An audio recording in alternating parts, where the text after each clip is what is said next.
From the Gospel of Matthew. At that time, Jesus said to his disciples, "The kingdom of heaven is like treasure hidden in a field. A man found it and hid it, then for joy he went and sold all that he had and bought that field." Again, the kingdom of heaven is like a merchant seeking fine pearls. When he found one pearl of great value, he went and sold all that he had and bought more. The kingdom of heaven is like a net cast into the sea and gathered fish of every kind. When it was full, the fishermen hauled it ashore and began to fish, gathering the good fish into baskets but throwing away the bad. So it will be at the end of the age. The angels will come and separate the wicked from the good and throw them into the furnace of fire. There will be weeping and gnashing of teeth. Have you understood all these things? They said to him, Yes. And he said to them, Therefore every scribe who has been trained in the kingdom of heaven is like a householder who brings out of his treasure what is new and what is old. Sisters and brothers dearest, we have arrived at the 17th week of ordinary time, and for the third consecutive Sunday, Jesus is telling us some parables. As you already know, the evangelist Matthew organized his gospel around discourses. The third of these discourses is the discourse of parables, and he, the evangelist, tells us 7 parables. We have already heard 4 of them on previous Sundays, that of the sower who sows the good grain of the gospel everywhere, hoping to harvest even from land where nothing can reasonably be expected, that of the weeds and the good grain, which shows us the coexistence of good and evil in the world, then that of the mustard seed, which helps us understand how from the smallest of seeds comes the greatest of garden trees, and that of the yeast, capable of transforming a large quantity of flour into dough, bread, or cakes. We heard the last 3 parables this Sunday, the parable of the treasure hidden in the field, the parable of the search for the precious pearl, and the parable of the net full of good and bad fish. The first 3 parables, the parables we heard today, are complementary because they help us understand the dual possibility we have when faced with the treasure of the gospel. The parable of the treasure hidden in the field helps us understand that sometimes our approach to the gospel can also happen by chance, when we had no intention of seeking the gospel, of drawing closer to Jesus, but by chance or providence we came into contact with it. Where does this parable come from? This parable stems from events that were continually repeated in the land of Palestine. The Holy Land has always been a land of conquest, therefore a land that was often invaded by foreign armies, often suffered the experience of slavery and therefore also the need to flee or the shame of being deported. So often people, when they realized there was nothing left to do, tried to hide their goods, their property, and where could they do so if not underground, in the hope of being able to recover what they had hidden in later years. Then it happened that those people never returned to their lands, they never returned to reclaim their properties, and so those treasures, those hidden riches, remained underground as the years passed. Over the years, someone occupied those fields, obviously unaware of what was beneath the ground, and so they worked those fields as one would any field, in the hope of producing good fruit, a bountiful harvest. It could happen that either a servant of that master, or even someone passing by that field, might notice something, perhaps seeing a particular glimmer, perhaps glimpsing something shining, and then asking themselves, what could be down there? Thinking they might find a treasure, they immediately set out in search of it, gathering their possessions to purchase that field. Here, then, is the lesson of this first parable, which comes precisely from life experience. Josephus himself, in fact, tells us in his books that in the 60s, many people had understood that the Romans were about to launch the final attack on Jerusalem and its temple, which actually happened in 70 AD with the destruction of the city and the temple. And so even in the 1960s, after Jesus had already died, this custom of hiding treasures in the fields still existed. What does this parable tell us? And what does Jesus, who applies this parable to the treasure of the gospel, tell us? The first thing he tells us is that, being a hidden treasure, it is not easy to recognize. There are so many treasures that are thrown in our faces, so many riches, so many beautiful things that are proposed to us as the solution to our lives, as a source of joy for our existence, as something we cannot do without. However, experience tells us that even those who possess riches, even those who have many opportunities in life, deep down in their hearts, feel they lack the most important thing, they feel they have not achieved the treasure of their existence.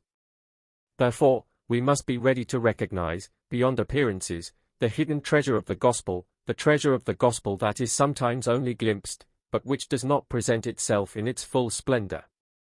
This is the first characteristic, knowing how to recognize the treasure of the gospel even when it is hidden. The second characteristic is precisely that of chance, that worker, that farmer who, perhaps, at the master's command, was plowing that field, or the passerby, because the parable speaks of a passerby who happened to be passing by that field and saw the sparkle, the gleam of something. They weren't looking for the treasure, they were passing by or working, but they sensed that something might be there. And the third characteristic is precisely this: what you glimpse is only, as they say, the tip of the iceberg, just a tiny part of the total and absolute grandeur of the treasure of the gospel. You must be able to imagine that beyond what you glimpsed there could be something more, something truly important. Another characteristic is haste. This worker, this farmer, this passerby, as soon as they realize what they've glimpsed, they immediately go and sell all their possessions to buy that field. Because obviously, if you seek such a great treasure, such an important treasure, you must be ready to risk your entire life. The cost of that field is all your possessions. It's not something that can be given to you as a gift, it's not something you can wait for end-of-season sales for. There will never be special offers on the gospel.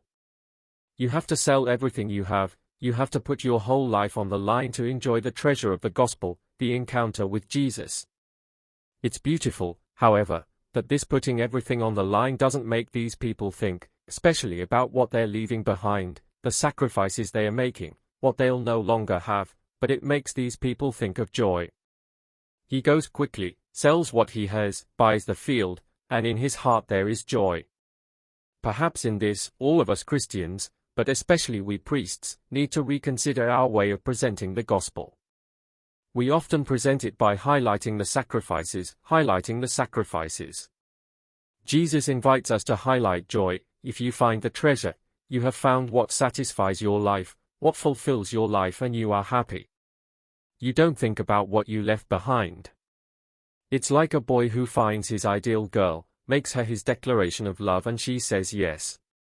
He certainly won't think about other girls because he has found the treasure of his life, and vice versa, a girl towards the boy. She doesn't think about all the other boys, she thinks that she has chosen the most beautiful boy, the best of all, the treasure of her existence. So this first parable highlights chance for us. It highlights that contact with the gospel can happen in the strangest and most unthinkable ways, if anything. You have started over with your career, with work, you saw nothing else.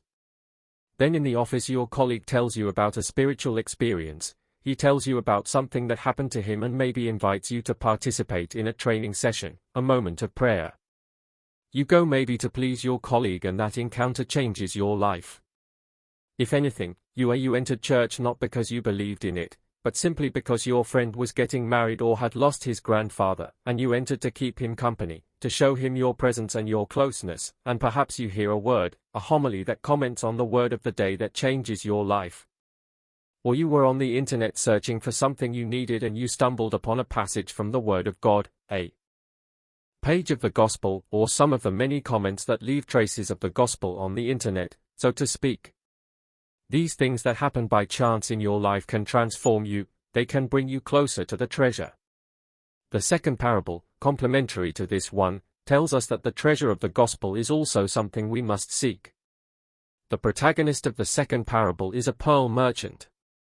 That's why we're here in the Diocesan Museum of Lanciano, near this exhibition of pearls and gold that people over the centuries have donated to the church and that we preserve, because the pearl merchant doesn't just happen to find a precious pearl that he's looking for, he already has so many pearls, he has so many beauties that belong to him.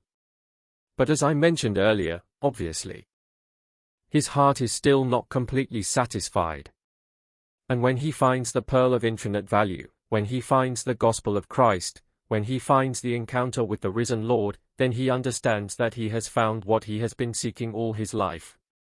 He too, quickly, with a heart filled with joy, sells everything to take that pearl, to have the Lord with him, to have the treasure of the gospel.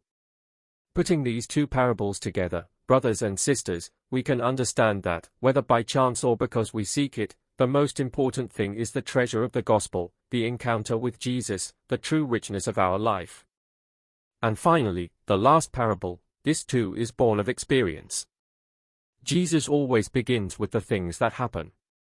And on Lake Tiberias, on the Sea of Galilee, who knows how many times he had seen the fishermen, some of whom he later called to follow him, hauling their nets ashore, full of fish. Then who knows how many times he had seen these fishermen sorting through what their nets had caught. They found fish of all kinds, but they also found all kinds of debris. We know this, our seas are extremely polluted.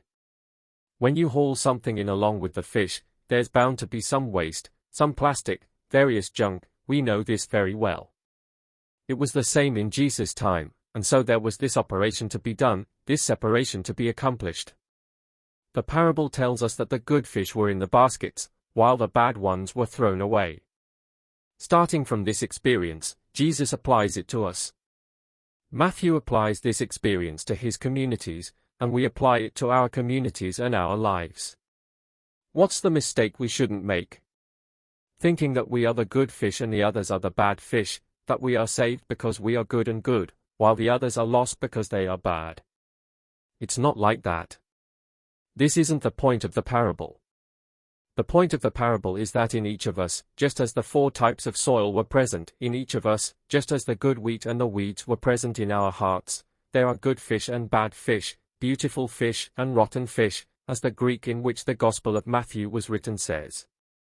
It is therefore within ourselves that we must make the separation, keeping what is good and beautiful and letting go of what is ugly and rotten, what doesn't help us live, what cannot give us happiness and full fulfillment in our existence, what doesn't help us become saints, which is our true and ultimate vocation. So this is the step we must take. Naturally, among the things in the net, among the experiences we have in life, there are things that, even outside the gospel, are beautiful and good. We must know how to grasp them, and we must know how to take them to make them bear fruit in the light of the gospel of Jesus.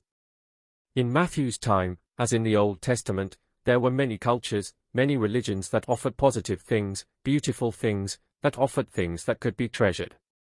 The culture of the Egyptians, the culture of the Greeks, the culture of the peoples of Mesopotamia, and so on, the Greek religion, the Jewish religion, the Egyptian religion, until we reach the Jewish religion, whose treasure was the Torah, the most precious pearl before Jesus, that pearl that invited you not to steal, not to kill, not to commit adultery, not to cheat, not to lie, to respect people and to recognize the oneness of God.